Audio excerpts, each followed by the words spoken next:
Massachusetts, at 187.5 pounds, Rocky Marciano.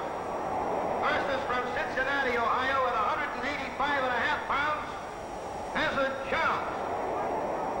And from a neutral corner, your host, the undefeated world heavyweight champion, Rocky Marciano, sparring with a new Hollywood middleweight and a prime contender for the heavyweight Oscar title, Tony Franciosa. In a battle against athletes, classic. So close to the action, you got to duck. Are you old school?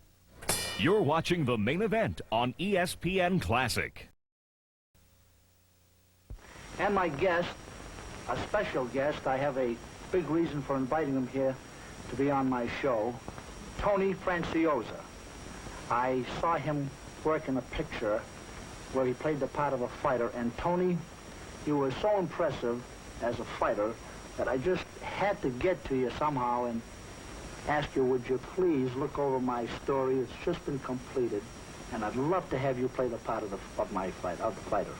You? Me. Really? You know why? Why? My wife says I look like you. You mean around the stomach? No, Rocky, are you serious? Really, I'm very serious, Tony. You were just great. Well, and, I could never be as great as you were in the ring, believe me. But it would be a great honor, Rocky, believe me, because I've always admired you tremendously as a fighter. Thank you, and Tony. as a man, I admire you even more. Well, listen, Rocky, if, you know, there's a thing that I've been thinking about a long time. Whenever I've watched fights on film or watched fights on television, how would an actor really be able to create this? Now, I know, of course, you never fought for exhibition, but how would an actor be able to create the illusion of realism in terms of hitting someone? Well, you know, Tony, a fighter doesn't get hurt with every punch. Now, sometimes he'll take a wicked punch to the body, and the crowd goes, ooh, that must have hurt. And actually, it doesn't even hurt. Tony, let's stand up. Maybe I can explain a couple of things to you about, you know, some punches, how they feel, and... Yeah, well, take it easy. Okay. Number one, a place that hurts the most is right in here. If you ever got hit in here, just 6 inches, it could double you right up. Solar plexus right here. And it hurts so badly I can't hardly explain it to you. There's a spot right here that if you were to land a good clean punch right in there somewhere, you can just cave them in. Right in the kidney? Yes, right in the kidney. And that's a terrible pain. The problem is, for example, you know, I've seen fighters in a show where they'll throw a punch, it's, you know, they'll just keep throwing punches like that, but it doesn't come from the, you know, like the whole psychology of going through the guy, you know, just going through. Now, the thing Perfect, Tone. Great. Great. Well, you know, a fighter showed me when I did the TV show, but now the problem was that I could hit the fighter because he was a professional fighter, and for some strange reason, he didn't mind being hit. I guess because he's been used to it, and I haven't. So I was able to hit him. But when he had to hit me, he had to create the... It was much more difficult for him to create the impression that it was real because of the fact that he had to really hit me. He couldn't just do the thing and yet pretend, you know, back away from it, you know, that the body wasn't, you know, tight in terms of a real fight. So the problem was really with the professional fighter and doing it with the actor. It's a very interesting thing. Let's sit down. I'm worn out. Tony, it's like in wrestling. Sometimes you know whether a wrestler's really getting hurt or whether they're just playing around. Now, a wrestler who's usually a very big, hulking man and looks tremendously strong, most of them can take a punch. Now, what is that? Is that psychological, or is that actually physical training that they haven't gone through? Now, is it does psychology play a strong element in a fighter as to whether he's able to take a punch or not? Yes, it does, Tony. In fact, I remember Jake LaMotta telling us that he just believed that nobody could ever hurt him. He just believed it. And no one ever did hurt him, he claimed. And I think that it plays a big, important part in psychology. I bet it does. Because the interesting thing about fighters, Rocky, I've always been a great admirer of fighters. Now, I've heard many, many criticisms about fighting and the fight game. And I think the fight game deserves a tremendous amount of criticism. But not the boy, not the guy who's fighting. It seems like his environment and the people around the boy deserve the criticism, because the fight game, I consider it a kind of art, because of what the fighter is a completely dedicated man, completely dedicated. And if I were as dedicated, I think I would be a much better actor. And I think that if a lot of people in their work were as dedicated as a fighter is, I think President Kennedy wouldn't have to talk about the educational thing in the United States being on the level that it is, because that's the amazing thing to me about fighters, their absolute dedication to their work and to themselves and to what they're trying to accomplish. And I think it's marvelous and just beautiful. Here's the bell for the main event, one of my own, with Ezra Charles. Tony, you're going to get a good look at me in one of my early title fights, and Ezra is no easy target. Yankee Stadium, 1954. Let me tell you about it as I fought it. I'm on the left, Charles is on the right, and I'm glad to get out of the sweaty dressing room into this fresh air. If you're not nervous when you're waiting for the bell, something's wrong with you. It isn't that a fighter's scared, he's just anxious to get started. Tremendous crowd. That's the late General Kilpatrick with General Douglas MacArthur on the right.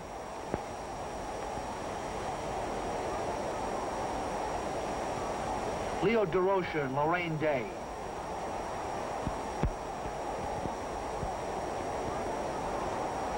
Johnny Addy starts the introductions. Ruby Goldstein, the referee, is in the neutral corner, leaning against the ropes. Charles is hoping to regain the title. He won it in '49 by beating Walcott after Lewis retired. When Lewis came back in '50, Ezra beat him to clinch his claim. Then Jersey Joe won it by knocking out Charles in '51.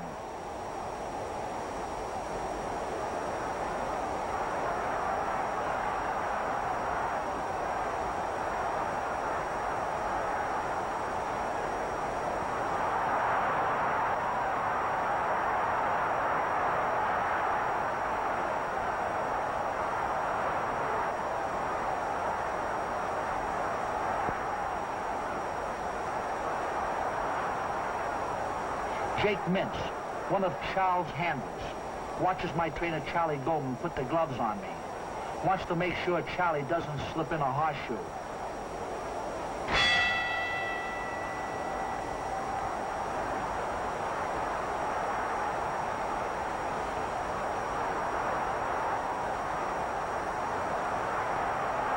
Up to now, no former heavyweight champion ever has won back the title.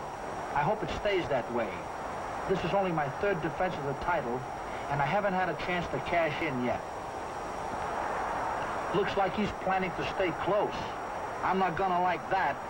I need room to fire my shots.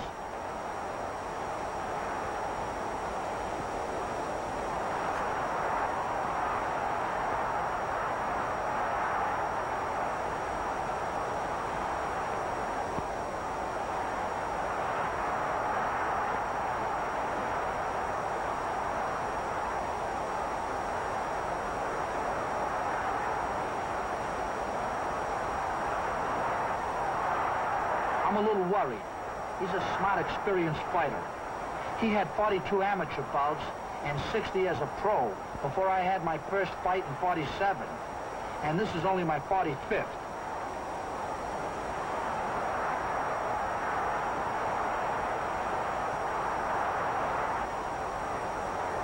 I'll have to look out for that straight left. He also hooks with it. Oh boy, a nosebleed.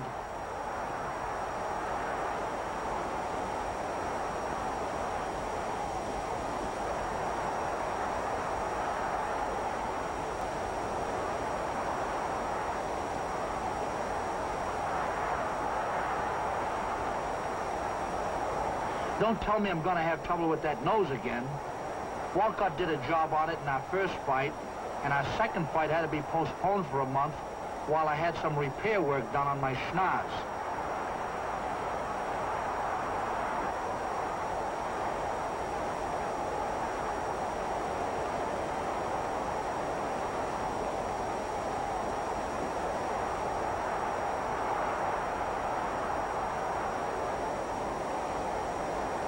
He's still grabbing me every time I get ready to throw a punch. As long as he doesn't grab back that title, I'm willing to let him waltz me around a little bit. It's early. I can wait to get over a big one.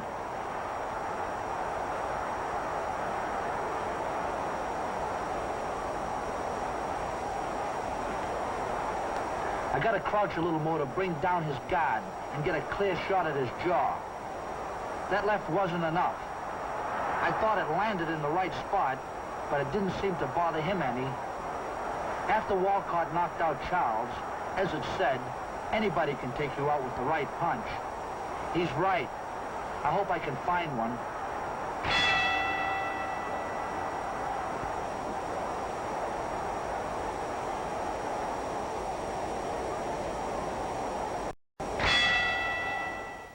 Who told me this guy has a glass jaw? One of his straight shots with the right hand cut my left eye. I'll have trouble with this.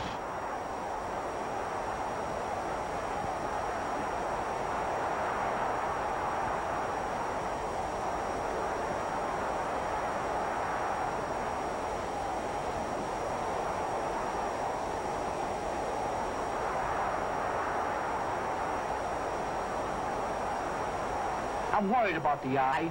It takes my mind off the job I have to do.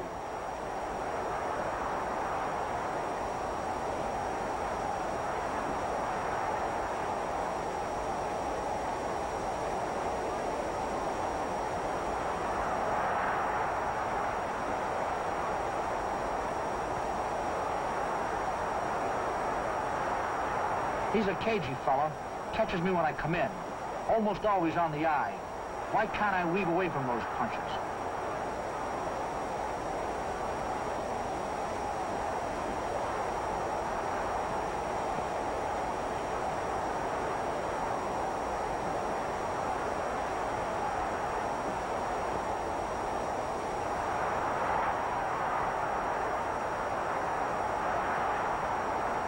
All I can think about is that awful time I had with the eye against Walcott in Philadelphia. Some medicine got in the eyes, and I couldn't see for half the fight.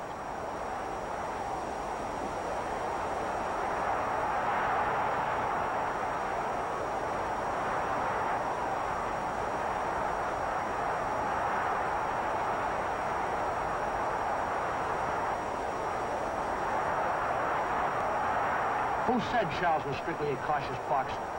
He has no objections to mixing it. That right cross must have hurt. Or maybe I feel it more now.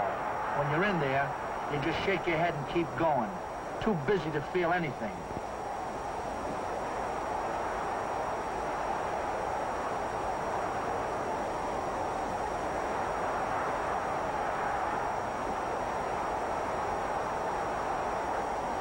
He hammers away pretty good inside. Just think, this is the third former champion I've fought. But he's younger than Lewis and Walcott. He's only 32, and I'm 30.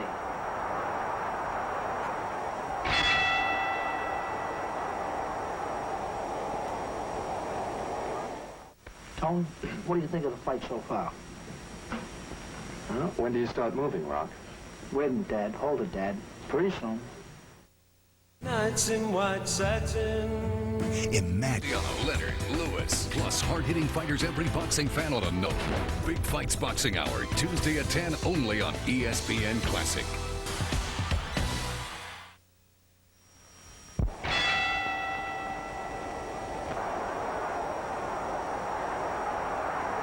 That one should move him. That's it. Both hands. That's what did it with Lewis once, Walcott twice.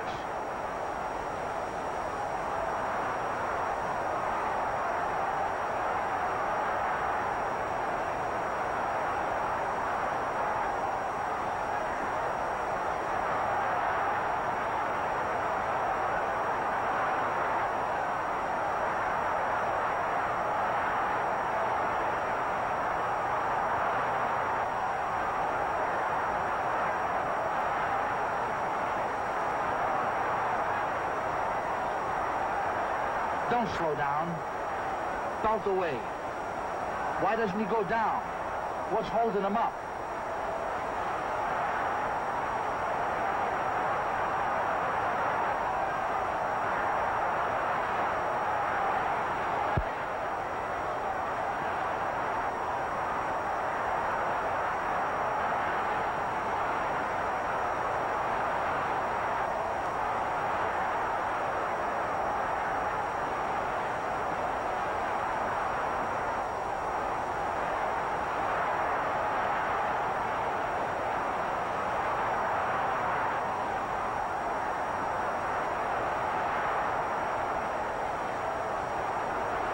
His jaw is beginning to swell. That means I've been on the target all right.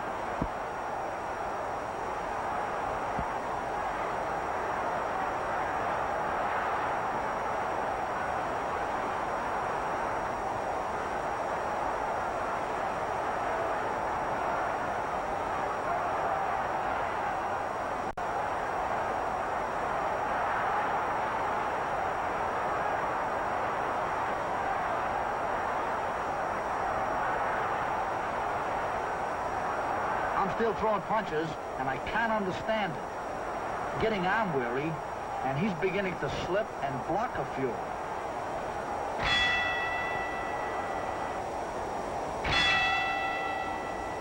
Could be his experience that's keeping him alive. This is the 12th time he's been part of a heavyweight championship fight.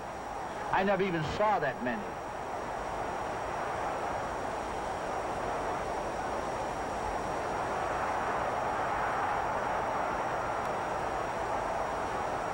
I've got to keep the pressure on. Can't let him recover from those good punches. But he's backing away now, and I'm shot with hooks.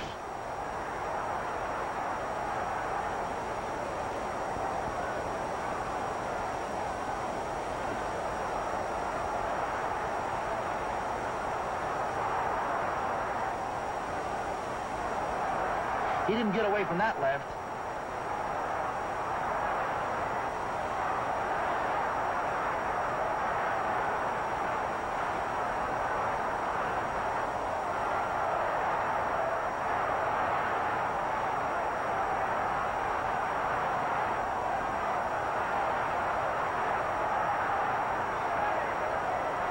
The eye and the nose are bothering me.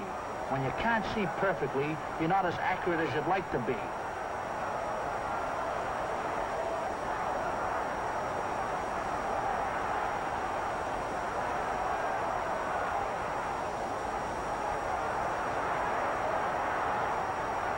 Funny thing, we were both a little late getting around to the title. He was 29 when he won it, and so was I. He didn't hold it long, but I'd like to.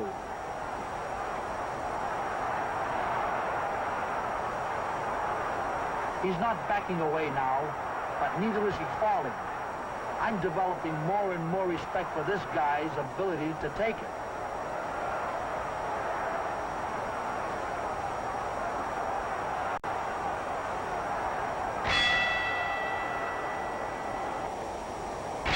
Last round. This is the first time I've ever gone the full 15.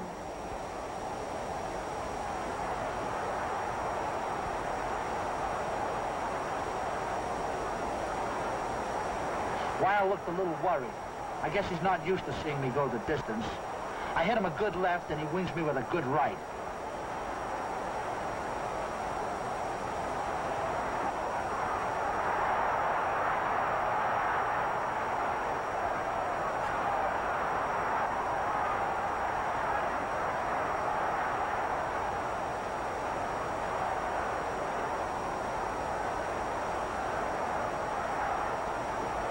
This is where the road work pays off. If you're up at the bust of dawn every day while you're training, running up and downhill, your legs will carry you 40 rounds.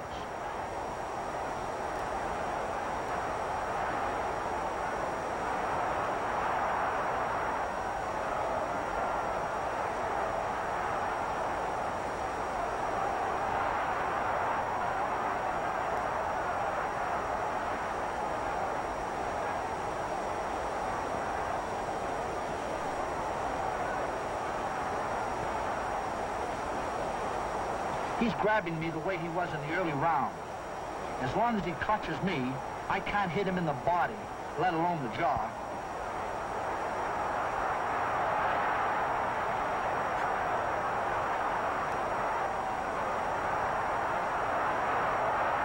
This is a brawl. My eye is going to need some stitches, but he isn't going to look pretty either.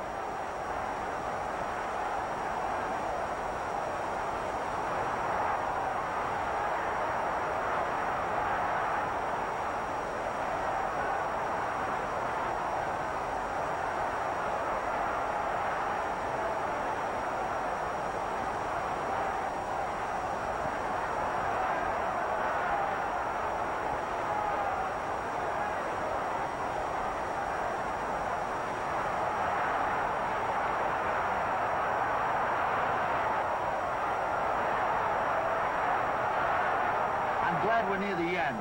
That eye had me worried as far back as the 4th round.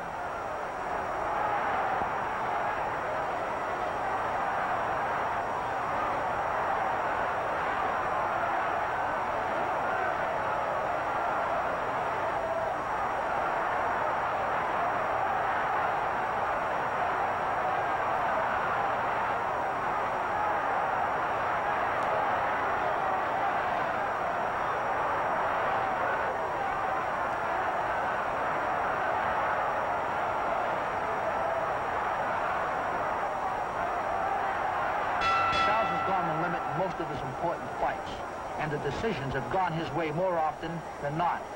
He won 2 15-rounders from Walcott and 1 from Lewis.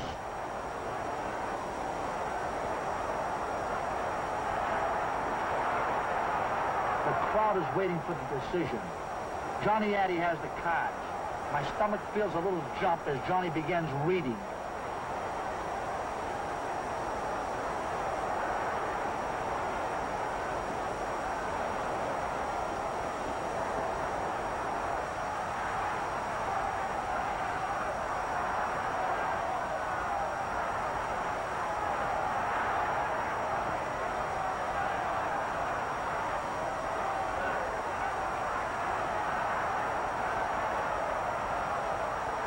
Jake Mintz, the little fellow with his back to the camera, fainted in the corner the night Charles won the title from Walcott. When Jersey Joe knocked out Ezzard, Jake simply blinked. I hope he won't have to faint tonight. Here it is, and still champion. When you're active, the last was a tough fight for me. I couldn't quite get started until around the 10th when I started to come out of it, and I took over the fight from the 10th to the 15th. The bigger they are, the nicer they are. And you can make it as easy as they did. Just remember, keep your left hand high, chin down, and keep punching.